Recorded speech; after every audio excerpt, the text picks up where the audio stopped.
That's right. MMA-holes, I'm back.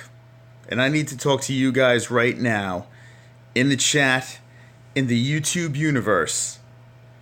I just watched Embedded number 6. Did you guys watch Embedded number 6? I've been waiting for it all day. Let me watch Embedded number 6. I rewatched Daniel Cormier's weigh-in over and over and over and over again. Yes, Daniel Cormier did put his hands on top of that towel. Did it make a difference? It's starting to look like it did. Then I watch Embedded number 6. We could get behind the scenes of what happened. Let's see what DC did to make weight. Let's see what happened. Well, Embedded number 6 conveniently showed us nothing. Absolutely nothing. Embedded number 6 was a big piece of shit. A complete cop-out. Completely protecting their champ. Embedded number 6 is bullshit. UFC looks a little guilty. A little bit. Now, remember guys, those who do watch the MMA-holes know that I am an advocate of Daniel Cormier. I'm a fan of Daniel Cormier. Big fan. The whole John Jones thing, I'm big DC all the way. With Rumble Johnson, DC all the way. But let's be honest, guys. Embedded number 6 fucked up. Now, I'm not saying, hey, throw your champ under the bus. Show us a little bit more. They completely, conveniently did not show the actual weigh-in. They completely did not show Daniel Cormier holding on to the towel. Now, is it cheating? Maybe it is. But the commission didn't see it. And if the commission doesn't see it, and it gets past the commission, that's on them. That's not on the UFC. It's not on Daniel Cormier. Is he a cheater? It sure looks like he fudged the numbers on that one. Now remember, guys, he weighed in at 206.2. Okay? So he was 0.2 over the weight. So all he really needed was 0.2, not a pound 0.2. 0.2 is all he needed to get over. So that could have been done. He had 2 hours to do it. So I'm not saying, oh, he's such a cheater, he's the most horrible person in the world. What I'm saying is this. Yes, Daniel Cormier looks guilty on this one. Is it something to throw everything out the window? I don't know. I still want to see the fight, so selfish Chris doesn't care. But what I don't like is that the UFC completely turned their head and did this Embedded and forgot to show everything conveniently. Such bullshit. I see the chat. What's going on? Dan Bones is here. He says, why does anybody care? And honestly, 0.2 pounds, guys. We're talking about 0.2 fucking pounds. That's why I'm not really killing Daniel Cormier. Is it not right? No, if you miss it by 0.2, you're done. You're done. The fight is you lose 20% of your purse. The problem is, a belt's involved. So it is what it is. They couldn't let another big fight get canceled after they had to cancel the girl fight because of her fake tits. That fight's on. Fake tits is on. Ian says, no, he needed 1.2 pounds. The title fight has to be 205 or below. Hold on a second. Can it be a pound over? I'm almost positive 206. Correct me if I'm wrong. But I'm almost positive 206. I think you get a pound leeway with every weight class. Am I not mistaken? They can only go a pound over on a non-title fight.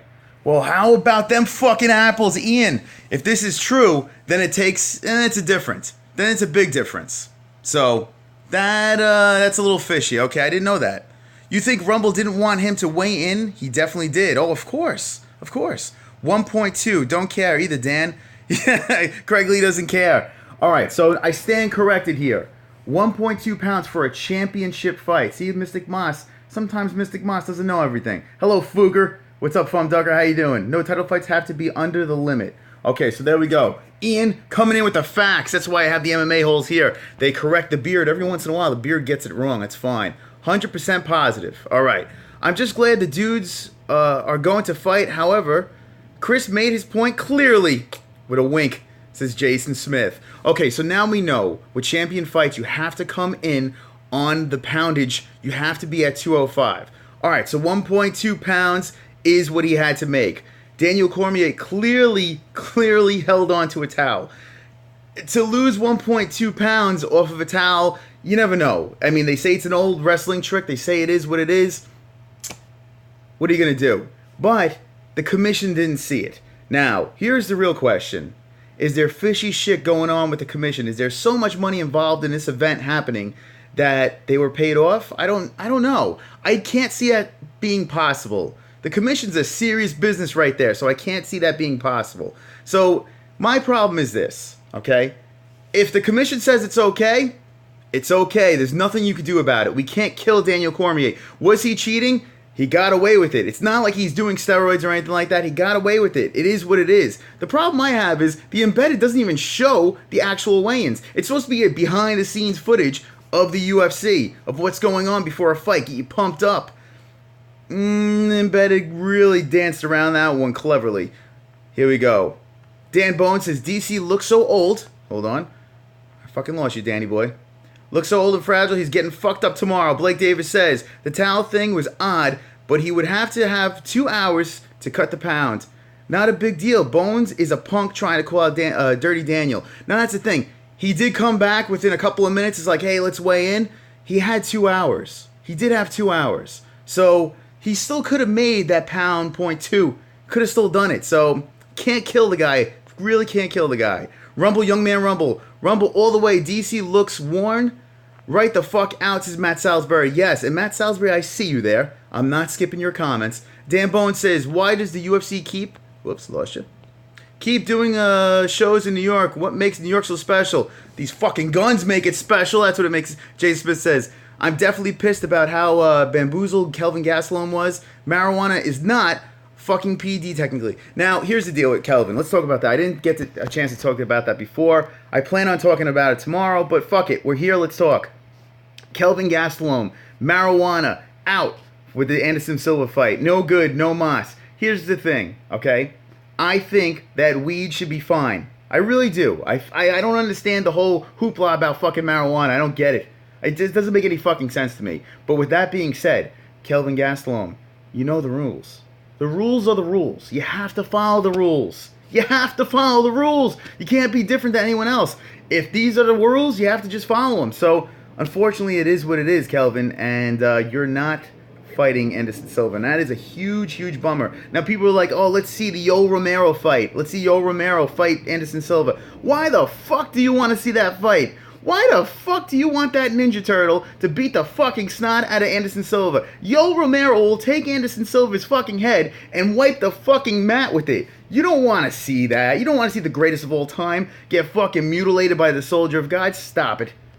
Hamumian says he will still got the so I'm fucking what? We still got the so I'm fucking happy. Okay, good. I'm glad you're happy. Dan Bone says, oh, if Nate Diaz can give up the weed for Conor fights, Kelvin should too. Correct. Wonderful, wonderful. Hey, smoke weed every day. That's right, Blake Davis. Jason Smith says, laugh my ass off, Jacob. Craig Lee says, a photo icon where your photo should be. Wonderful, wonderful. Ooh, yeah, Matt Salisbury. Ian, smoking weed actually ruined your cardio, LOL. Whoa. I lost you, Ian. Ruined your cardio. I wouldn't want my opponent to smoke before a fight. That's right. That's right there. Jason Smith says, I know rules are rules. LOL, shaking my head. What the fuck? I don't agree with it, but you gotta fucking follow it. It's your fucking job, Kelvin, you fucking Mexican bastard. Jason Smith says, I know, rules are rules. Jacob says, I love the Kelvin smoking grass, gets the munchies and misses weight because of it. And I keep on losing you. He fights in a higher weight class and destroys TRT Vitor. And that is wonderful, wonderful. That was wonderful, wonderful. Hamuyan says, Kelvin fooked up. Matt Salisbury says, okay, I thought you were messing with me. No, I'm not. Here's the thing. As they become more famous, I miss a lot of comments. I apologize if I can't get to everybody. But sometimes I see a comment, I want to sit there, and I want to moisturize it. I want to massage it with my fucking little fingers. Jed Hud says, sure did. Jason Smith says, yes, Yoel would definitely treat Spider Silva's ass, for sure. Who would you like to see fill in the Anderson Silva fight? I have to think about that one. Yoel Romero is not the guy. Is not the guy. It is not the guy. Just don't do that. Vitor Silva says, Frank Bavon. I would watch that. Yes. Yes, give me that. Where's that Cameron Olsen at? Says Jason Smith. Black Holdren said, getting bunged up in the chat. That's right. So I had to jump on. I had to vent about this. And the reason why I jumped on was about that embedded. Let me know in the chat right now, how many people got to see that embedded number 6? Hit me with the ones. Actually, you know what? Hit me with 6. Hit me with the number 6 if you saw embedded number 6. And if you didn't, when we're done with this stream in a couple of minutes, check it out. It is such a cop-out. Such a cop-out. I feel they could have been a little bit more clever with their editing, where they could have shown him kind of grab the towel, you know, not too much, but they just completely disregarded that whole part of the thing. Craig Lee saw it. Ian says, make it happen, Dana. What do you want to happen? What do you want to happen? For UFC 212, okay? Make it happen, Dana. Yo Romero would break Silva's other leg, says Jed Hud. That is wonderful, wonderful. See, there we go. Fix it up with the 6s. How lame was embedded number 6? I honestly, like a baby boy, was, hold on, watch Joey's son live stream number 15 in real time. Guys, let me tell you something. Let me tell you something right now. I'm going to go to Joey's son stream after this. If you don't know who Joey's son is, you better know. Hit me up on Twitter, DM me on Twitter, and I'll send you the link. But after this party, I'm going to jump in that dude's chat because he's a sick fook. I am so damn black. What's up, my friend? Are you going to be around tomorrow for the fights? Let me know. Jacob says, dicks. Mystic Moss, what the fuck, says Jed Hud. Matt Salisbury says, not yet. Jason Smith says, yeah, I could definitely like seeing Vitor versus Silva 2. And no, unfortunately, I missed the weigh-ins. So don't worry, go back and watch embedded number 6, and you'll be like, what the fuck is this bullshit? TRT Vitor versus Sea-Level Kane with the alarm signs to be, hold on. Lost your Frankie. Okay, I don't care. I ain't paying for it. This is Frank Bavon. Joey's son. So Craig Lee, I'll send you the link if you want to jump in. So Joey's son, I found from the Carrie show. Joey's son's awesome. He's from Britain, and he's wonderful, wonderful, good guy, funny guy, and he's a cool dude. So I'll be hanging out in that chat after this. All right, I'm gonna wind this fooker down. Are you pumped up for UFC 210? Regardless of what's going on, the girls are back on. We're gonna see some fake tits. We're going to see some overweight guys that shouldn't be fighting. It's going to be a great time. And the best part is we're going to see this beard, and we're going to see a golden bottle of scotch. I don't have it here. But we're going to see a golden bottle of scotch in my hands, shared, saluting the MMA-holes. It's going to be great. Jed Hud says, it would be a murder. Fuck yes, I'll be here. I am so damn black. That's awesome. Type his name in the chat here, Chris, so I can go to his channel. His name is Joey's son. If anyone is here, I'm sure the carry people probably aren't here right now because they jumped over to Joey's son. But guys, seriously, Twitter. I know not everyone's thrilled with Twitter, like, Twitter sucks. It is the easiest way for me to directly talk to you guys. I'm actually watching a documentary that was sent to me via DM. DM me on Twitter. Hit me up on Twitter. Make a fucking fake account, I don't care. But make the account that has your name so I know who I'm talking to. And DM me on Twitter and we can fucking interact. We can fucking jerk off. It'd be a lot of fun. Britain shake my head, says Ian. Fake tits should be a mandatory. It should. It really should. Frank Pavon gives me a wonderful, wonderful Pearl Gonzalez with the hearts in the eyes. I tell you what, Pearl's, she's wonderful, wonderful. She is. She really is. Fake tits for all the MMA females. Jason Smith says, LOL, obese fighters are so thrilling to watch fights. Psych. LOL. All right, guys. You guys are awesome. You guys are wonderful, wonderful. I had to come in one more time to say hello. Now, if you notice, there's a Camerafy logo over here. Fuck that logo. Fuck that logo. But they are giving me the ability to stream from my phone right now. There is no tags. This is completely intimate. It's me and the MMA-holes. Once I hit 1,000 subscribers, I will be able to stream to you from YouTube, from the YouTube app, straight into your living room, straight into your cars, your phones, wherever the fuck you are. I could hit you at all corners anytime I want to. So I can't wait to hit 1,000. This Saturday, tomorrow, I feel very confident we're going to get some more friends. I'm going to get the 1,000 swole, and we get the party going. I thank all of you for watching. You guys are awesome. And always remember, don't be an a-hole. Be an MMA-hole. And I'll see you tomorrow.